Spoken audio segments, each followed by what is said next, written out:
Okay, SNES shells. Um, the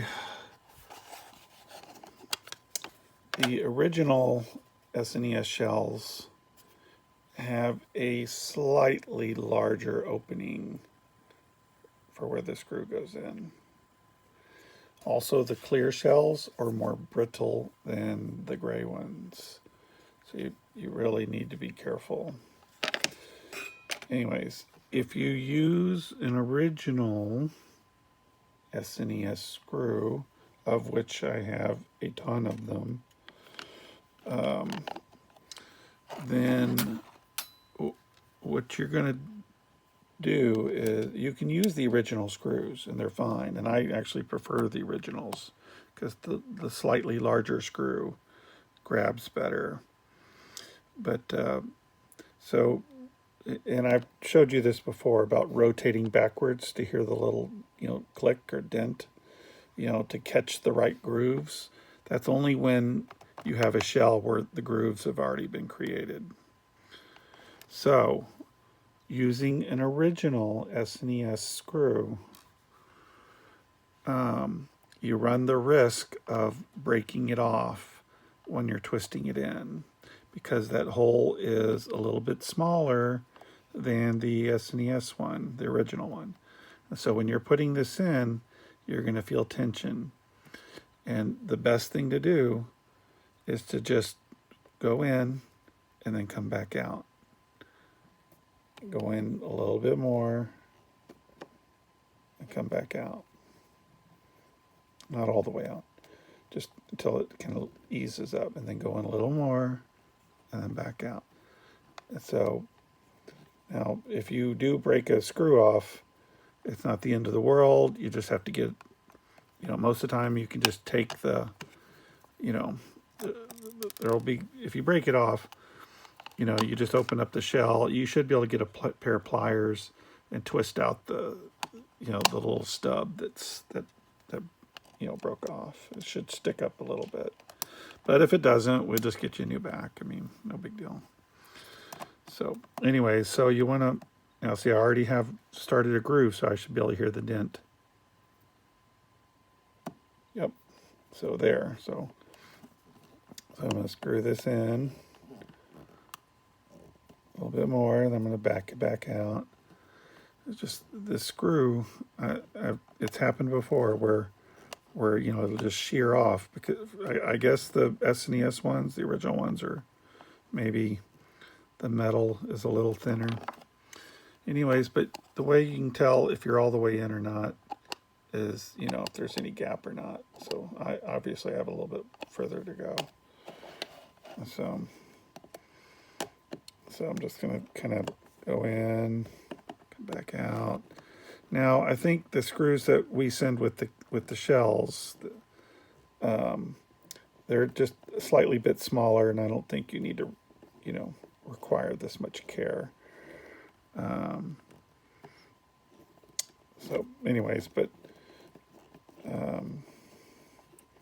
if you're using original screws,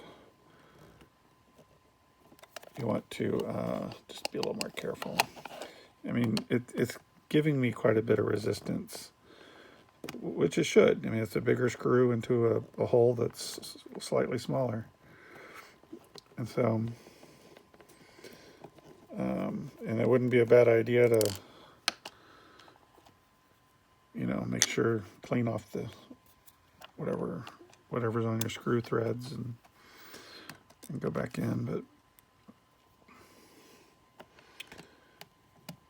so anyways, so that's the main catch, is to just make sure you don't shear these puppies off. And again, the clear plastic is a little more brittle than the regular, and so you just really have to be kind of extra careful with those.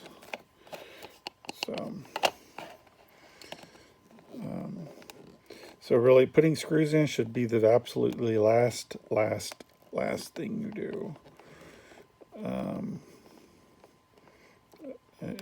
Of course. So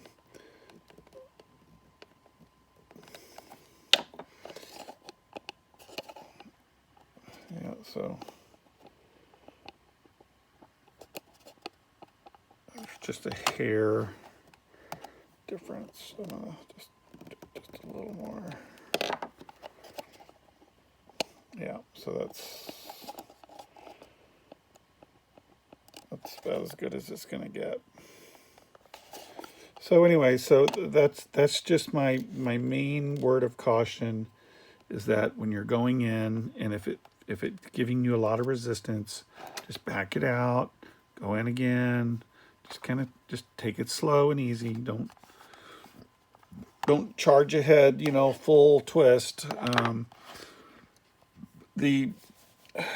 I say this mainly because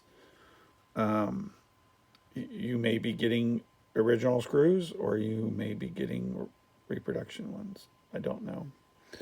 I don't know what Katie sent, but I mean, I have bags and bags and bags of these, you know, screws. I mean, just over the, you know, many years, you know, it's,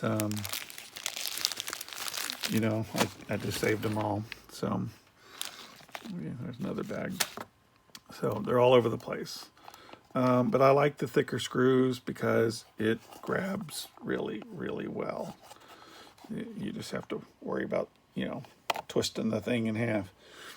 And other than that, that's about it. You know, there's no shielding that goes in these.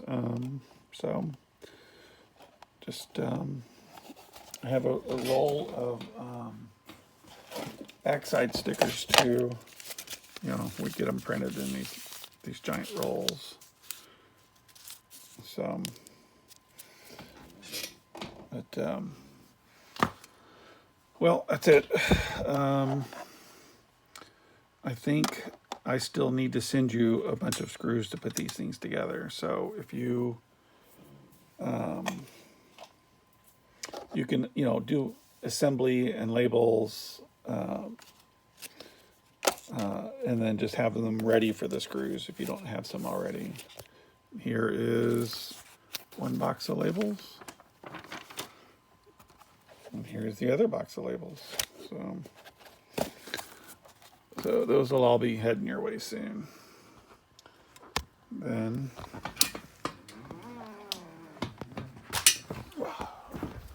this is my office.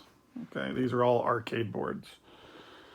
I mean, yeah, the office is a complete disaster. There's my test bench over there. There's another pile of boards, another pile of boards, another pile of boards. I mean, they're kind of everywhere.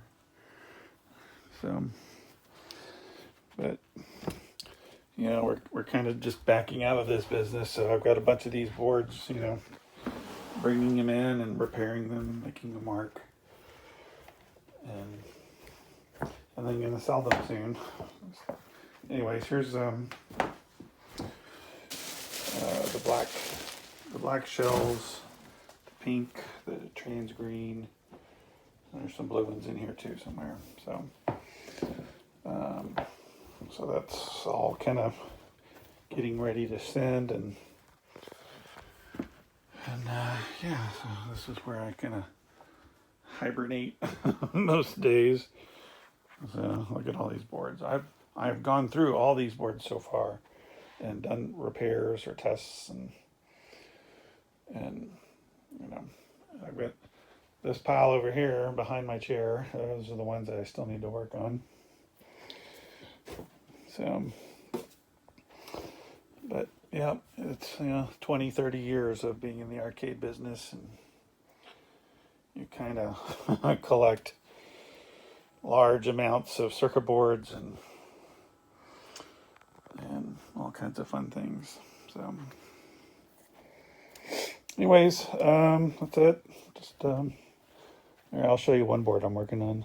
Okay, so this is just a FYI.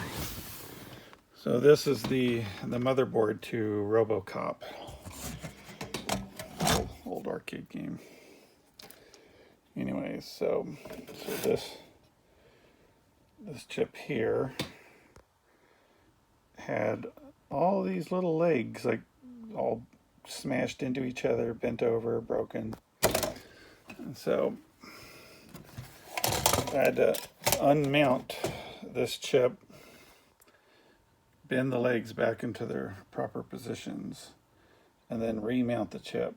Believe me, that is not easy. Anyways, but okay, so here's the hard part. These two little legs broke on this chip, and I'm going to have to carve open.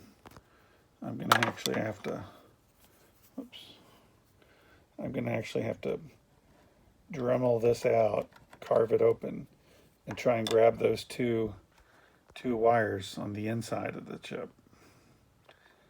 Not easy work, but I think I can do it. I mean, this is pretty darn small, but I think I can do it. So, all right, well, that's it.